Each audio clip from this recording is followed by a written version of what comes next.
আসসালামু আলাইকুম, নিশাস কুকিং স্টোরিজে আপনাদের সবাইকে জানাই স্বাগত। আমাদের আজকের রেসিপি হলো চটপটা ছোলার চাট।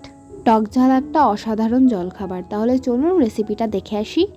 প্রথমে আমরা এখানে নিয়ে নিচ্ছি ছোলা। এটা আমরা সকালে ভিজিয়ে রেখেছিলাম। এখন এতে দিয়ে দেব শসা কুচি, একটা পেঁয়াজ কুচি, সিদ্ধ করা আলু কুচি, এরপরে দিয়ে দেব গোটা কয়েক লঙ্কা, টমেটো কুচি, ধনিয়া পাতা কুচি, তারপর আমরা দিয়ে দেব একটু লেবুর রস। এখন আমরা দিয়ে দেব তেঁতুলের কাঠ।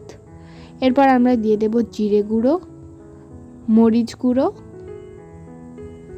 চাট মশলা, বিট লবণ ও লবণ।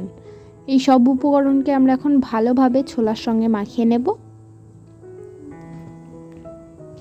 ব্যাস রেডি আমাদের চটপটা ছোলার চাট। দেখতেই পেলেন কত সহজেই আমরা এটা বাড়িতে বানিয়ে নিতে পেরেছি। এটা আপনারা বাড়িতে নিশ্চয়ই বানাবেন, খেতে কিন্তু খুবই ভালো লাগে। এরই সাথে আমাদের চ্যানেলকে সাবস্ক্রাইব করে আমাদের পাশে থাকবেন ও ফ্যামিলি ফ্রেন্ডসের সঙ্গে এই ভিডিওটিকে শেয়ার করে একটি লাইক করে দেবেন। দেখা হচ্ছে নেক্সট ভিডিওতে।